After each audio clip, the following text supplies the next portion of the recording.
જય માતાજી મિત્રો, પુષ્પાની રસોઈમાં તમારું સ્વાગત છે। આજે આપણે દેશી કાળા ચણાની ટિક્કી ચાટ બનાવવાની છે। તેના માટે ચણાને 7 થી 8 કલાક માટે મેં ગરમ પાણીમાં પલાળવા મૂકી દીધા હતા અને પછી કુકરમાં 3 વિસલ મેં કરી દીધી છે। એકદમ ચણા આપણા બફાઈને રેડી થઈ ગયા છે। 3 થી 4 વિસલ કરશું તો તમારા ચણા એકદમ પરફેક્ટ બફાઈ જાય છે અને તેને મેં કોરા કરી લીધા છે, પાણી નિતારી લીધું છે। સૌપ્રથમ આ ચણાને આપણે મેશ કરી લેવાના છે। આ રીતે મેશ કરી લેવાના છે। તો ભાજી પાવના મેશરથી પણ તમે મેશ કરી શકો છો। પહેલાં આપણે હલકા ચમચીથી એને મેશ કરી લઈશું અને ભાજી પાવના મેશરથી એકદમ મેશ કરી દેવાના છે। આ રીતે તમે પ્રેસ કરશો એટલે સરસ મેશ થઈ જાય છે। પાણીનો ભાગ બિલકુલ રાખવાનો નથી, એકદમ નિતારીને કોરા કરી લેવાના છે। મેશ કરી દીધા છે સરસ। હવે તેમાં બેન્ડિંગ માટે આપણે પૌવા લઈ લઈશું। અડધી વાટકી જેટલા મેં પૌવા લીધા છે। પૌવાને 2 થી 3 વાર સરસ ધોઈ લઈશું।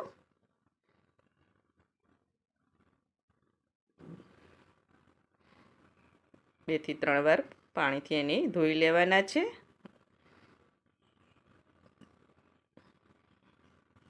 પાણી નિતારી લીધું છે। હવે તેને 5 થી 7 મિનિટ માટે રેસ્ટ આપીશું, જેથી પૌવા સરસ પલળી જાય। 5 થી 7 મિનિટ થઈ ગઈ છે। પૌવા એકદમ પલળીને મેશ થઈ જાય તેવા પલળી ગયા છે સરસ।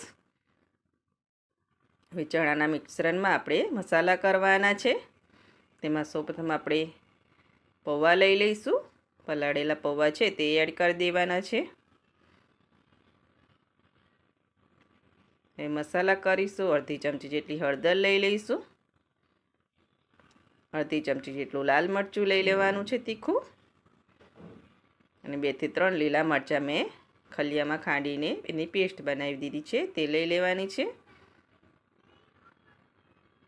2 થી 3 ચમચી જેટલી ડુંગળી ઝીણી કટ કરેલી છે તે લઈ લઈશું।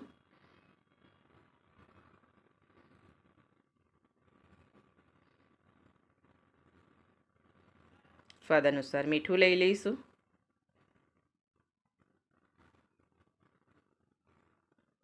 ચાટ મસાલો લઈ લઈશું, અડધી ચમચીથી પણ ઓછો। આખું જીરું લઈ લેવાનું છે અને 2 બટાકાને મેશ કરી લઈશું। આપણે અંદર બાફેલા 2 બટાકા લીધા છે।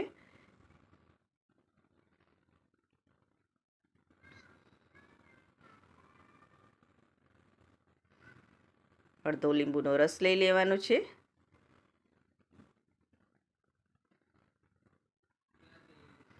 અને બ્રેડ સ્ટમ્પ લઈશું, 2 થી 3 ચમચી જેટલું જરૂર પડે તેમ એડ કરીશું। અત્યારે આપણે 2 ચમચી જેટલું બ્રેડ સ્ટમ્પ લઈ લઈશું। એટલે હાથેથી સરસ મસળી લઈશું।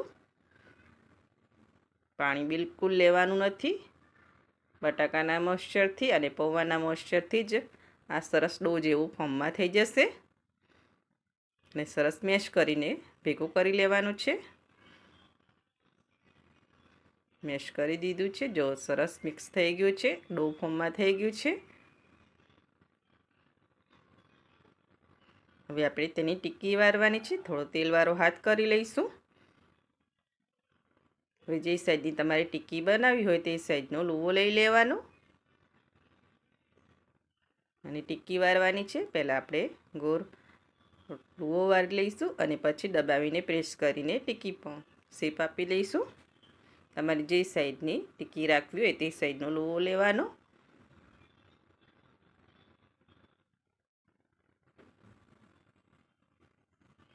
આવી રીતે કરી દેવાનું છે।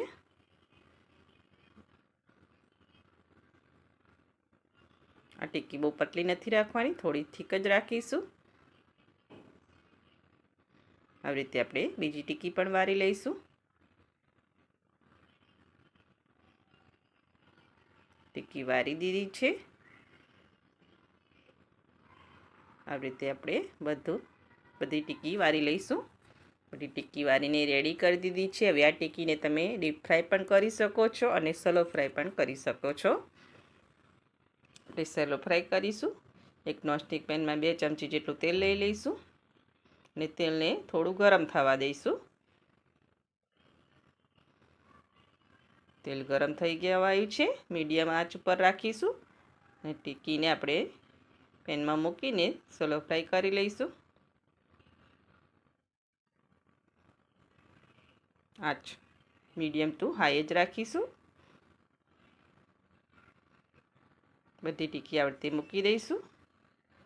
ખાવામાં બહુ ટેસ્ટી લાગે છે આ કાળા ચણાની દેશી.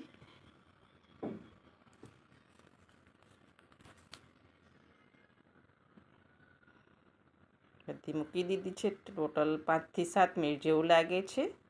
ટીકીને બે સાઈડ એકદમ ગોલ્ડન કરી દેવાની છે. એક સાઈડ થઈ જાય પછી તેને ધીમેથી પલટાઈ દેવાની છે. બીજી સાઈડ પલટાઈ દીધી છે. આંચ ફાસ્ટ જ રાખવાની છે, ધીમી નથી કરવાની. આવતી બે સાઈડ આપણે ફેરીને ટીકી બનાવીને રેડી કરી દીધી છે. હવે તેને મીઠું દહીં બનાવ્યું છે. દહીંમાં મેં દહીંને થોડું ફેટી લીધું હતું અને 1 ચમચી જેટલી ખાંડ એડ કરીને સરસ મિક્સ કરી લીધું છે. થોડું મીઠું દહીં લઈ લઈશું.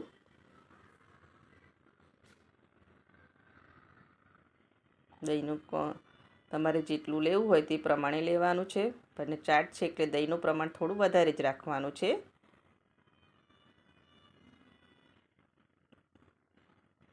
હવે દહીં લઈ લેવાનું છે.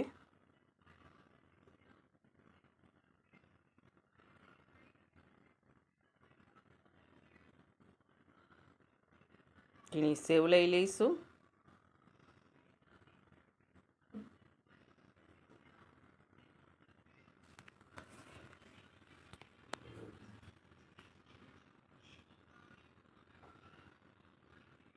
ખજૂર આમલીની ચટણી લઈ લઈશું. જો તમારે ગ્રીન ચટણી એડ કરવી હોય તો તે પણ કરી શકો છો. મેં ખજૂર આમલીની ચટણી અને દહીં જ લીધું છે, પણ આ બે વસ્તુ એડ કરવાથી પણ આ ચાટ બહુ ટેસ્ટી લાગે છે. કોથમીરથી ગાર્નિશિંગ કરી લઈશું.